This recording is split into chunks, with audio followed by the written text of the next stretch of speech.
Hi guys, Paul still on the plane here. I just want to have a little video again. This is my second one. Not really a rant, just a couple of things. I spend my time looking at conspiracies. Why? Because I'd call myself a reluctant conspiracy theorist. Which means really that I'm quite happy just going along with things, and then somebody presents something to me. The government will put something forward. They said, oh, we've done this, or this has happened, or that's happened. And well, you look into it and think, oh gosh, look what's happened. And then you find out that maybe that isn't quite what's happened. The stories start coming through, and then you find that there's little backhanded statements and facts, theories which don't add up, and it starts to become really watery what things are presented to you. So you question it and you think, well, I don't think that's what happened at all. So as soon as you reach that position where through the media, which you maybe you'd call it, TV, radio, magazines, whatever it might be, internet, of course, the big boys say, this has happened. And we go along with it because they promote that to be the thing, what they've said that has happened. But after a while, sometimes it's decades, sometimes it's just a matter of a few hours, things start to unravel, and you find that there's more to the story. And the thing what you were told originally just simply isn't the facts of the event.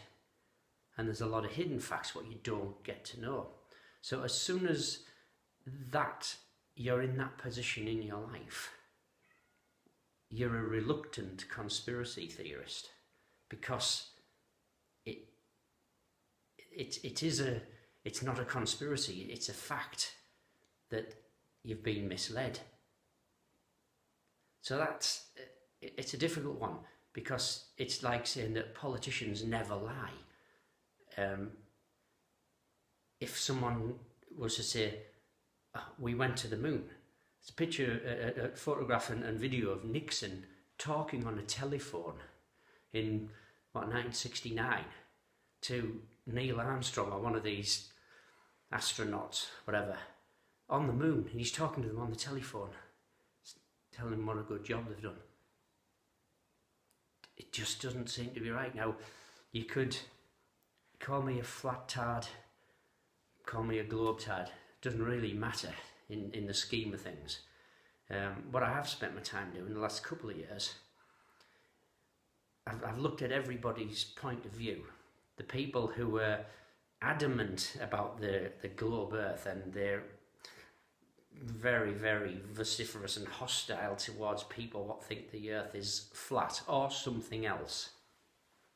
And similarly, the people who were the flat tard camp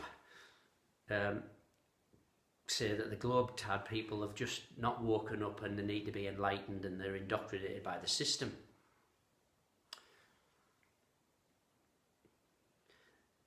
So here's the problem.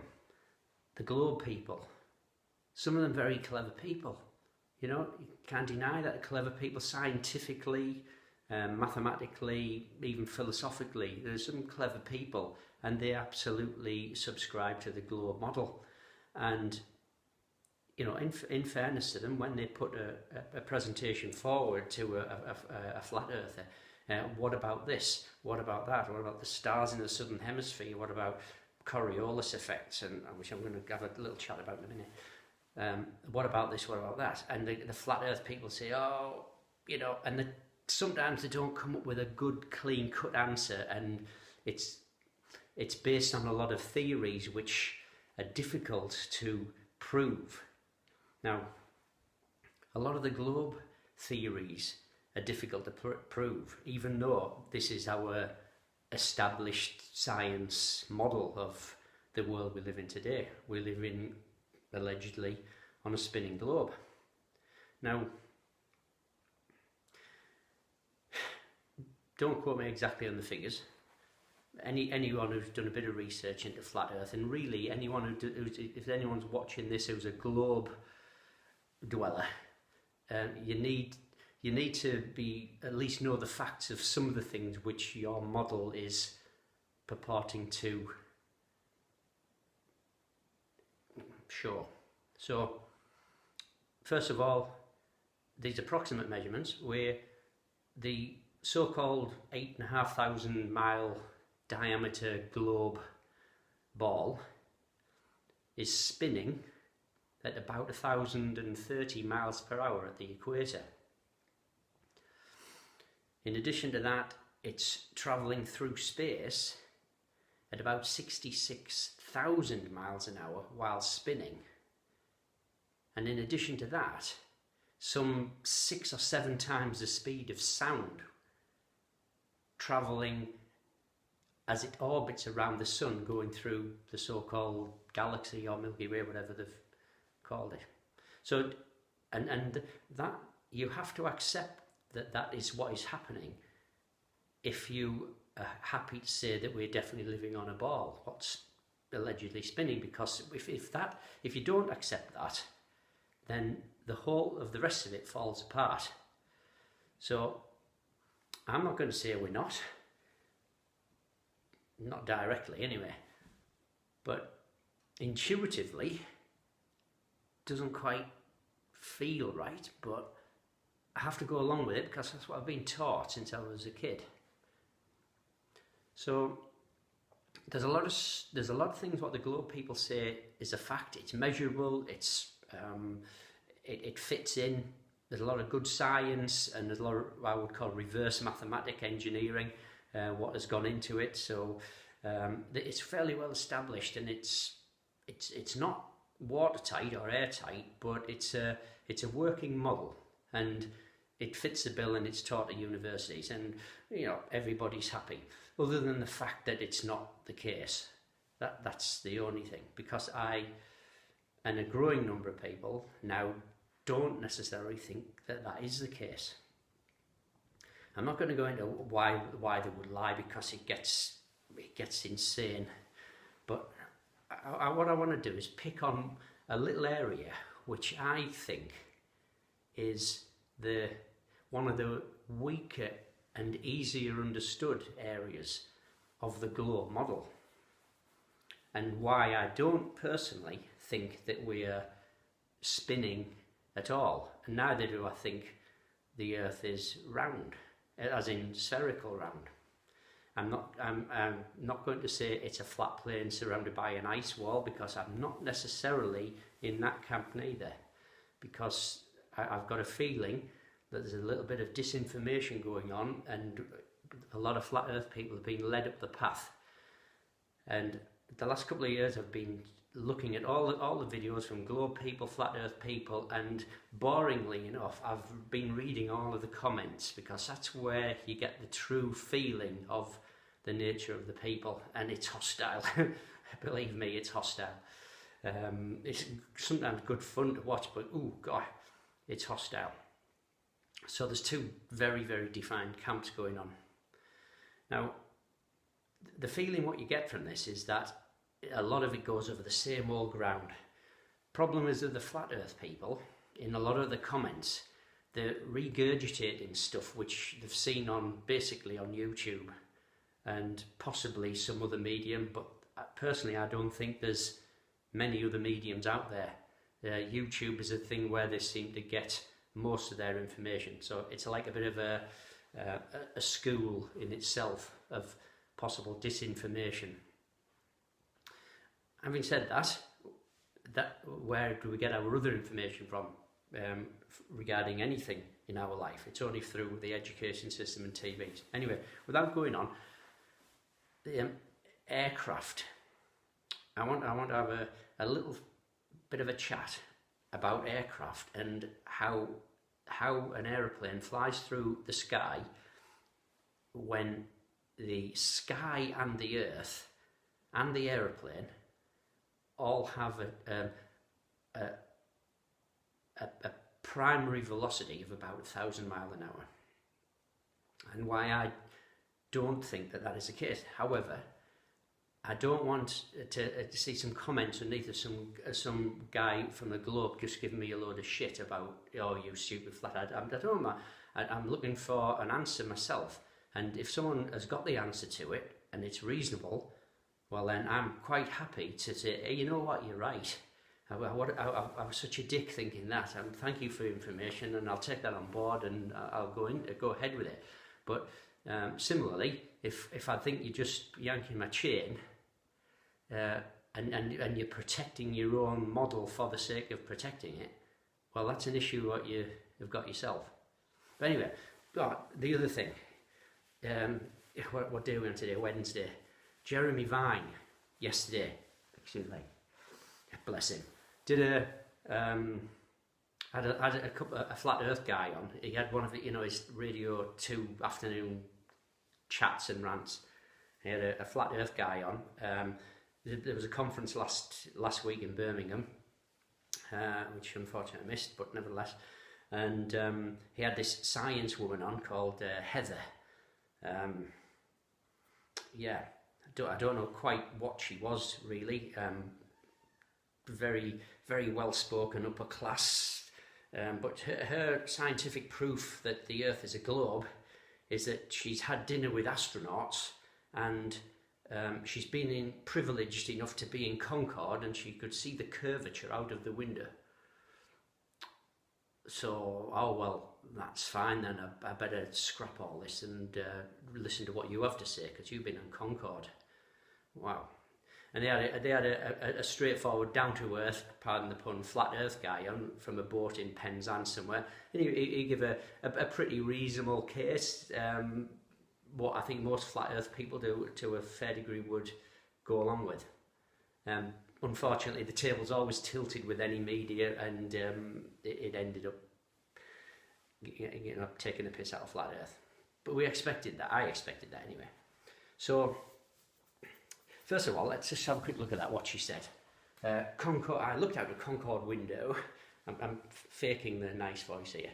I looked out of the Concorde window, and I could clearly see the curvature of the Earth. Right, so here she is. There's Concorde window there. Probably not much bigger than that anyway.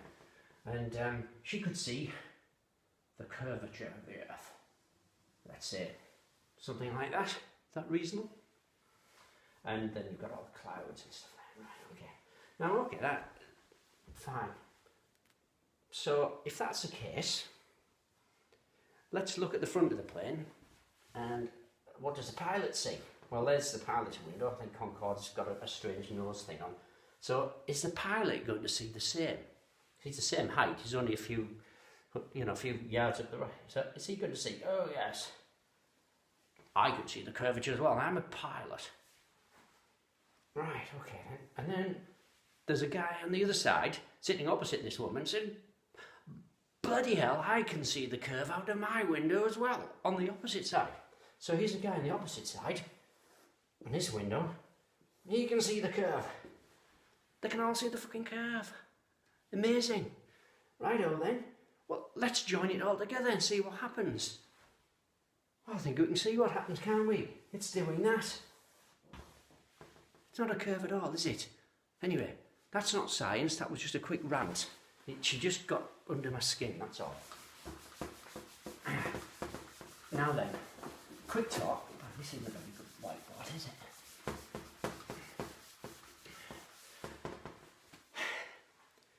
Let's look at something. An aeroplane. Here's the surface of the Earth. I'll draw it hypothetically slightly curved. The rotation of the Earth, let's say it's going from west to east. Let's say we're roughly near the equator, so we're down here, it's 1,000 miles an hour. I'm not very good at this, so you'll have to bear with me. So it's doing 1,000 miles an hour in that direction. Now, here's a plane here, and he's on his airfield. Okay. I'm not quite sure I'm there, the phone went off. So let's say it's a bit of a special plane, say something like a Harrier jump jet, so it's capable of 1,000 mile an hour Mach 1 speed, airspeed, and it's also capable of hovering. Okay, now that's important that for this bit, because when he takes off, he's going to fly in the direction of the Earth. He's doing 1,000 miles an hour. So let's draw our jet here, and he's got his jet engine there. He's doing 1,000 miles an hour in that direction, but he was already doing a negative 1,000 miles an hour. So technically, he's doing 2,000 miles an hour. But at the point when he reaches 1,000 miles an hour, heading in directly into the direction of the wind, off his own fuel cell. Remember, he's got an independent fuel cell from the energy which he set off with. So he's flying at 1,000 miles an hour, directly into the direction of the Earth, and he stops and he puts his downward thrusters on and just stops in midair. What's happening now? Well, in theory, and I mean, correct me if this is wrong, you know, the Earth and the atmosphere are all doing this, and he's just going to be still. He's going to be showing on his airspeed indicator in his plane that he's still doing 1,000 miles an hour, even though he's hovering, or, you know, so-called hovering. He's got 1,000 miles an hour of airspeed going over his wings, because he's neutralised that speed with the thrust what he's generated from his own energy cell, which is the fuel in his motor. So he's taken away that inertial energy, what the so-called spin and of the Earth and the atmosphere were having. He's neutralised that by opposing it directly at 1,000 miles an hour. Then he's stopped and he's just hovering. He'll still be shown in globe Earth physics. He's still going to be showing 1,000 miles an hour on his airspeed indicator, and technically at that point the Earth would be travelling away from him at 1,000 miles an hour, and so would the atmosphere as well, or the air above the Earth. So in that scenario, he could just sit there and just use his thrusters and wait for some landing strip 2,000 or 3,000 miles away just to come underneath him. Now I know this something similar to this has been talked about before, but not with a view to directly opposing the 1,000 mile an hour rotation and then stopping, stopping in mid-atmosphere, because this is what I'm asking now for the globe Earth people. Where is the energy now in that aircraft which is making it still fall in the direction of the atmosphere and the so-called spinning ball? It's directly opposed it and neutralised it. So suddenly the aircraft is still because it's detached itself from the scenario. Okay? Right, so I'd like an answer to that. Personally, I think it's a crock of shit. I might be wrong. I don't think that scenario can happen because we're not spinning. That is every plane what could take off would have capable of doing 1,000 miles an hour. We'd head directly into the direction of whatever position we were on the globe. If you're further in the northern hemisphere, you might only be spinning at 800 miles an hour. We'd reach the 800 miles an hour, and the planes would have down thrusters on, and they'd just sit and wait for the Earth to come, the landing place to come to them. What happens in the other direction? Well, you'll never be able to reach once you've disengaged yourself from your original inertial position of the 1,000 mile an hour spin of the Earth and the atmosphere. Once you've taken yourself out of that scenario and you wanted to fly west to east, yeah, well, good luck with that. You're never going to get there. You'll have to wait for it to come back round. Anyway, anyone got any comments on that? I don't mind if you want to call me a thick twat, anything you like. I just can't quite see how, once that has detached itself from the scenario of the spinning Earth atmosphere, how that happens. You know, what's supposed to happen there? Okay, so that's that. So then the other thing is the Coriolis effect. Got a lot of globe people start going on about the Coriolis effect. It's the same sort of thing, right? You've got a sniper, and he's got a weapon, and I'll choose a boat because they only move slowly. And once again the Earth's doing its rotation here. So correct me if I'm wrong, but this is what I believe they're saying when they're saying the Coriolis effect. The guy fires his weapon here, and as the weapon fires, and let's say the boat's heading in that direction at 10 knots, he's got to take into account the fact that his bullet is going to go like that, but the spin of the Earth is going to bring his bullet into line because of the spinning of the Earth. So effectively, if he shot straight at it, by the time his bullet got to that, it would have missed because the Earth would have moved and his bullet would have missed like that. So he's got to counter the rotational thing of the Earth by effectively aiming downwind, effectively, so that the boat in over that distance, there might be 10 miles or something here, the boat would catch up with his bullet. Is that right? I don't know. Please comment on that. I'm happy to know. But if that was a scenario, then what's the difference between a bullet coming from a gun and an aircraft taking off from an airfield and wanting to land at an airstrip over here somewhere? Are you saying that he has to take into account the fact that the Earth's going to be spinning that way while his plane's effectively yawing or side sliding through the air to be able to land on the runway? Don't know, it doesn't seem to add up. What does add up is that it's not moving at all, and everything is just as you see it and as you feel it and as your intuition, as your senses tell you. When you see a smokestack from a chimney somewhere on a still day, and the chimney is just nice little billow going straight up there to maybe 500 or 600 feet, and whilst all of this is moving at 1,000 miles an hour, and the smokestack is just, it's not distorting with it or anything, it's just, no problem here.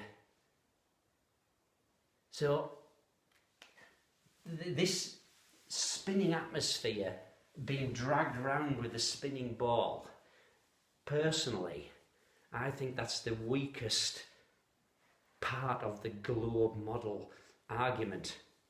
And if the flat earth people can understand this, and that, of course, and I'm not talking through my ass, then the globe earth model doesn't work at all. This is easy to see for everybody can see this and feel this and experience it.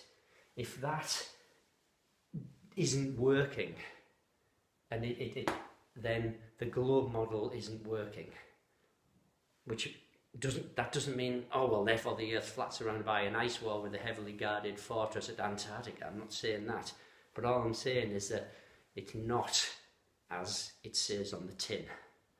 There's something else going on, and I don't know whether it's just me. I just feel I would like to know what's going on in this world that I'm living on, in the time I'm here. Just seems to be a little bit of a puzzle, and when it's not helped when the space agencies and the people who are, I'm going to call in the know on this,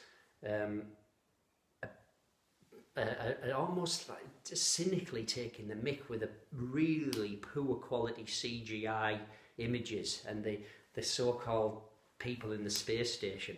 I want to talk about that just for a quickie. I'm not going to rant on about the astronauts and the space. Let's look at something here, and just once again, I'm hoping to call me a flat tag, call me anything you like, but let's just look at something.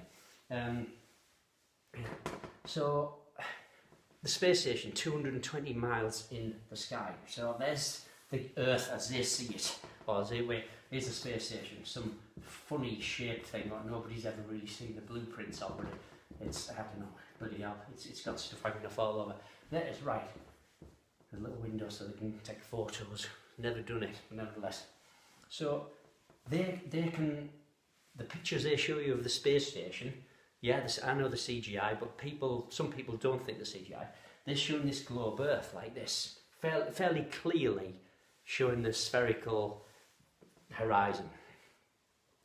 Now then, if at the sort of scale what they say, let's say you've got the UK, which is something like that, and then you've got Ireland and you've got the Isle of Wight and stuff, a bit more in Scotland up there. Right, approximately, from there to there, 750 miles, approximately, okay? Now, if you were to take that there and just stand it up on its end a couple of times, that's already 1,500 miles, and it's only at about that height. I mean, I know we'll be coming out of this position, so don't pull my cartoons to bits.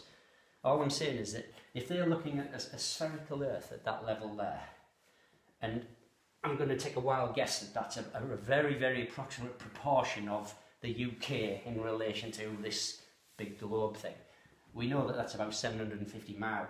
If they're only 200 miles or 220 miles above the so-called globe, in theory they would be, well, what? If you were looking from the horizon, they wouldn't even be that high, would they? And if you stood England up on that, it'd be about there like that, wouldn't it? Something like that. So how could they possibly see that curvature at that height? Don't know. Once again, there'll be some buffs that'll come on and add some comments and just say, oh, you're talking a lot of shit, but it just seems a bit, doesn't seem to quite look right. You know, and they don't come clearly with alternatives. You know, you never get a fair debate, or you never get a situation where you can ask them directly, look, why don't you just give us some proper photos, some proper live stream video, not CGI.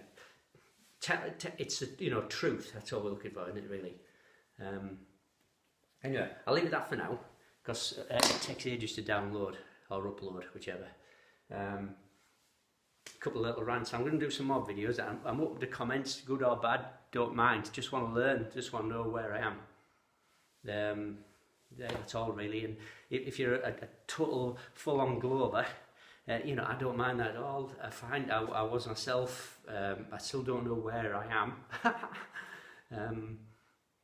So if you want, don't protect something if intuitively you know you're protecting a lie. That's all. We just got to find out the truth from these people who are psychotically running the show. That's all. Anyway, leave it for now. Thanks for watching. Bye.